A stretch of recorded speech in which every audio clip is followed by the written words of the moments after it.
Hey friends, thanks for tuning in to this video.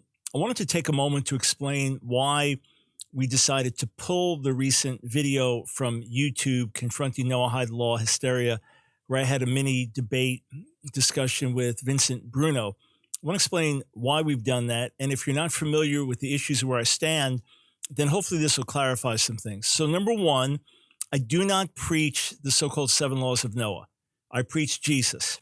I preach Jesus, Yeshua, the Messiah, Savior, and Lord as the only way to salvation for Jew and Gentile. Well, I agree that what is found in the so-called 7 laws of Noah, I say so-called because they're obviously not 7 laws that went back to Noah or even specifically to Adam. That's the deduction by rabbinic exegesis, which I reject. But do I agree that we shouldn't commit idolatry or blaspheme or commit adultery or steal or murder, or that we should have courts of justice or shouldn't eat the limb of a living animal? Of course, I agree with all those things, but I do not preach the 7 laws of Noah. I preach Jesus, repentance and faith through him as the only way to salvation for Jew and Gentile, period. That's what I've preached for almost 50 years. That's what I believe for almost 50 years and never have once deviated from that one iota ever.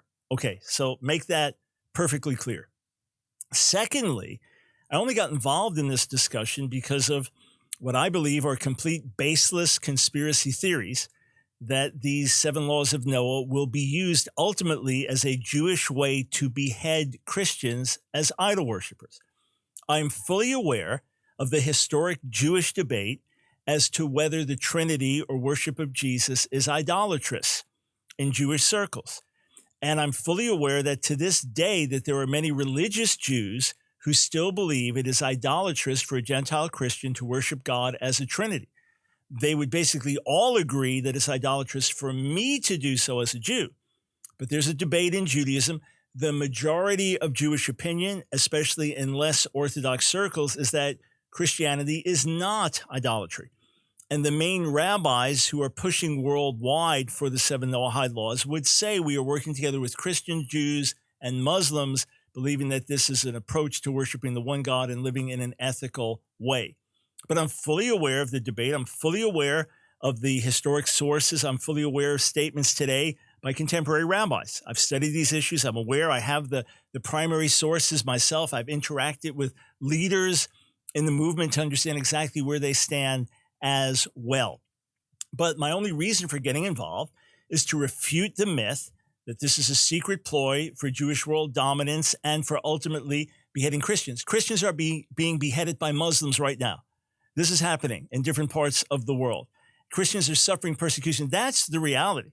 And one day under an Antichrist figure who will proclaim himself to be God, we will be beheaded, and that'll be happening worldwide. But that is not part of a Jewish ploy relating to the 7 laws of Noah. That's the only reason I got involved.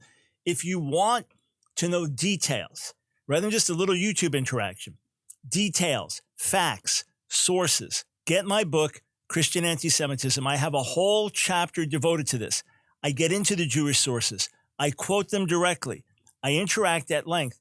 Also, at the invitation of Stephen and Jana Ben Nun, I went on their YouTube channel and we had a friendly discussion. It was passionate at points, but a friendly discussion, a non-hostile discussion. We each got to share our views. Not a syllable of what they said changed anything of what I'm thinking. I don't know that I changed the thinking of anyone on their side, but if you want to get a full-length interaction with those who believe this about the 7 laws of Noah and me not believing it, go to their channel and watch the discussion that they had. Or I was on with Adam Green. Not a syllable he said to me caused me to think any differently, but I better understood his perspective and why he believes what he believes. I was on his channel. Full discussion there. If either Adam or Stephen Jana want to come on my channel, here's the open invitation. If you don't trust that it will be fair, remember, I went on yours live, right? But if you don't trust that it will be fair, we can record it and then only release it if we both agree it's fair. So you're welcome to come on my YouTube channel and present your views as to why you believe these things about the 7 laws of Noah. All right, you have my invitation, but with that proviso. If you don't think it would be fair, then we don't agree to release it until in writing we say, yes, it can be released. We all feel it's fair. So what in the world happened with Vincent Bruno, and why am I pulling that video?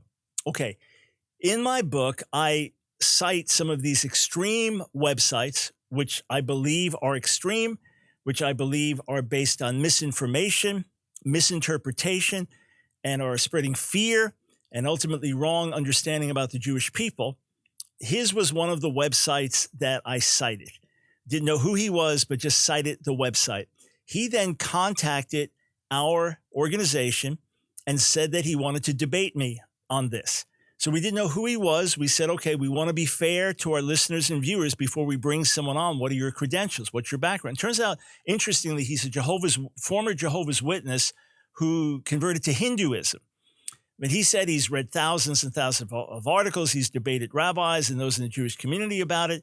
So we said, okay, fine, come on. Now the goal, because of his work schedule, he couldn't do a live radio show. The goal was to record 4 segments to play on radio. So it was going to be put on YouTube, but 4 segments that we would then put on radio. And you have to understand that if you have 2 people talking at the same time on radio, it's terrible radio. It's really dissonant. It's unfair to people trying to listen. You can do a little bit better with a YouTube back and forth. So once we got into things, I told him before, I'm going to set it up as negatively as, here's exactly what I believe, why I believe you're totally wrong. You come on to refute it. So he was going to refute what I'd written in my book. That's why he wanted to come on. When he never did that, he was saying other things that we were not debating. We were debating the contents of the book, and he was going to allegedly refute. So couldn't get that out of him the first time around. It's like, okay, we'll take a break, come back for the second segment. At that point, he interrupted me continuously as I was trying to get a point out, ask him for clarity. And then when he had no further information, I said, okay, we're done here. And then he dropped out while I was still speaking. He dropped out. So he also decided he wouldn't have the last word. And then I thought, okay, that's it. We obviously can't use it for radio. I asked my team, what do you think about putting it up on YouTube? And we thought about it. We thought, okay, well, it will at least expose how crazy these views are and how far out they are. But for many, they felt it was not a good look for either of us. In other words, you didn't really get to hear what he had to say because he was not doing what he said he was going to do when he reached out to us, which was namely try to refute what I'd written in the book. So that was that part. And then on my end, obviously, when it went in that direction, okay, we were done. So it could look like I was cutting him off, not being fair. So I didn't get to lay out everything I believe, done that in previous shows. He didn't get an opportunity to air his views because he deviated from what was supposed to happen. So, yeah, I agree overall. It was a bad look. I agree overall that it was not constructive. And the last thing I'm going to do is stop an honest debate. However, if someone is going to come on either my channel or my radio show and not do what was agreed to be done, then we're not going to go on. In other words, I'm not just going to have any person come on and occupy our airtime, etc. That's not being a good steward. It's not being fair to you. We get contacted by people left and right, want to debate me on every subject under the sun, but they have no qualification or background, so it produces nothing. They say something that's completely erroneous, we rebut it, what good happens? So in any case, my goal is always to air opposing views. I constantly open up the phone lines to those who differ. You'll see on our social media pages and YouTube page, tens of thousands of comments differing with us. And we welcome that. And I've asked people for years, to debate me publicly, a moderated public debate. I've asked them for years, okay, come on, I guarantee you equal radio time as long as you stay with the subject. We seek to do that. And for those, if you are a qualified representative, someone with scholarship and background or recognized in your community that wants to differ with me on a particular area, and it's something that I've written or spoken, by all means, I'll be fair to you and give you time. If you then change it and deviate from the agenda, and I'm not going to address these things, well, then obviously we end the interview. In any case, I apologize to anyone who felt that it was unfair or cut things short. I'm simply explaining what the agreement was, where it changed, and why, in the interest of being fair to listeners, especially on radio, I had to cut things short. But In the end, what does the video do? If you believe in the Noahide law conspiracy stuff, you're going to say, aha, you see, you're trying to shut it down. And we had some crazy comments coming in like that, just crazy comments. And if you know the thing is complete nonsense and ridiculous, you didn't need that video to see it. So that's the reasoning. You understand what I believe, what I preach. And please, if you're interested in the subject, the reason we write books is you can spend months and years of researching, of studying, of digging.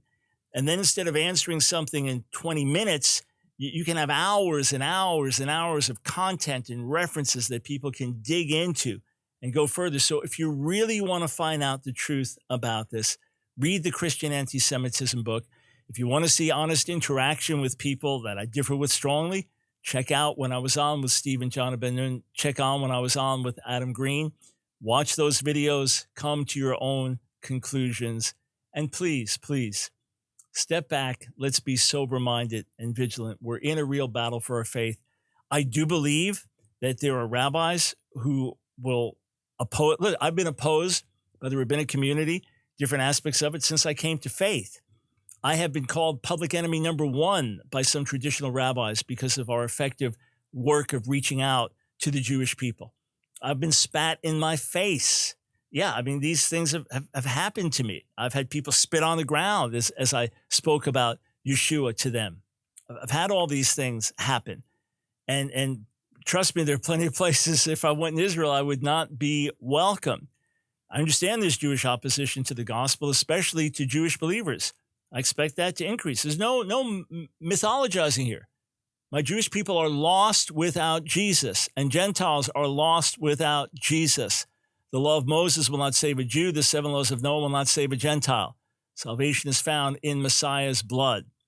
Please understand that, but let us not get caught up in conspiracy theories and myths. There are enough battles to fight right now, today. God bless.